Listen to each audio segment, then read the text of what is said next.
Throughout the 10th century, Anglo-Saxon England became increasingly terrorised by Scandinavian invaders from across the North Sea. Raiders from the Nordic regions had been targeting settlements across the English coastline since as early as the late 8th century. But by 865 AD, the Viking kings were enacting full-scale military campaigns into Anglo-Saxon England, beginning with the introduction of the Great Heathen Army. By the turn of the 10th century, the Saxons were on the back foot, being beaten back and losing much of their territory to the Viking invaders. This Viking Jarl wears a woolen tunic with long sleeves.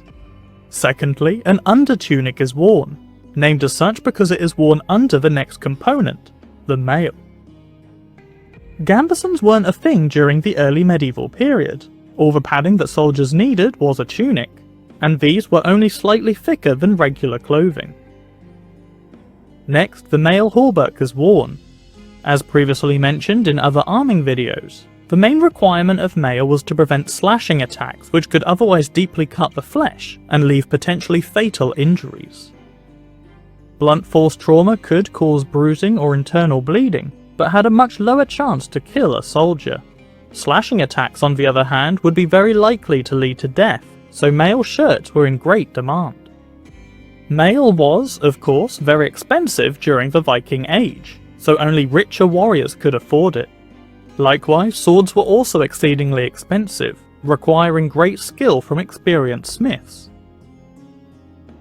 A Jarl was a member of the upper class. They were generally landowners and often members of local nobility. Jarls weren't necessarily the highest of status, like earls, but they were typically more similar to the status of thanes. Rich enough to be able to afford expensive items such as swords and mail hauberks, but likely not rich enough to be buried inside ships during funerary processions. Due to their high cost, swords were a notable sign of status, and were also particularly dangerous on the battlefield as the majority of soldiers had no armour like mail shirts, but instead were usually only equipped with a shield and sometimes a helmet. Viking swords especially were designed for their cleaving abilities, while earlier swords like the Roman gladius focused more on stabbing motions. Although a cloak would have not been worn during combat, this is a good example of a typical cloak of the Viking period, consisting of a comfortable inner lining, which provided good insulation by trapping body heat, and a dense woolen outer layer which would be waterproof in times of rainy weather. The typical helmet of the early medieval period was the nasal helm. A skull cap with a conical top, likely to provide a little bit of an air gap between the helmet and the wearer's skull in order to soften the blows from incoming axes and swords, therefore lowering the possibility of getting a concussion or head or neck injuries. The nasal bar on the front of the helmet protected the nose, but also acted as a barrier for the face in general.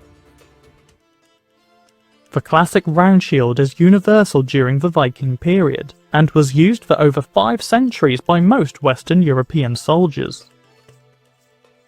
The shields are made of planks of wood, which are then covered in linen and painted, with a rawhide trim around the edges, which acted as a rubber-like protection against incoming attacks, while also helping hold the shield together and make it stronger. A metal boss in the centre of the shield protects the hand of the warrior behind it, who holds the shield with a central grip.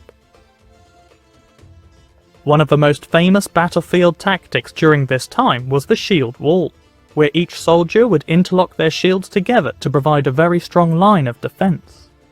This was made more effective thanks to the wide use of spears during the early medieval period. These were by far the most common weapon on the battlefield, as they were relatively cheap to make, requiring not much iron to make the spearhead, and were also very diverse in their uses. Spears with longer shafts could be used in two hands to get a lot of reach, attacking opponents further away and keeping them at a safe distance away from you. Or shorter spears could be used effectively in one hand, thrusting underarm or overhead, forcing an opponent to either lift or drop his shield to protect from these attacks, so a well-trained group of soldiers could strike an opponent both low down and high up at the same time. Lighter spears can be thrown, and were effective at short range in conjunction with archers.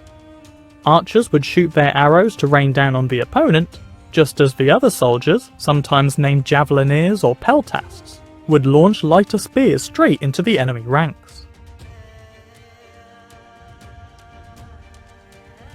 At this point, I would like to thank this historical reenactor from the Jarl Viking reenactment group for featuring his kit in this video today. I urge you to follow and support this group so that we can make more videos in the future, and help keep the world of reenactment a thriving cultural hobby in Great Britain for years to come.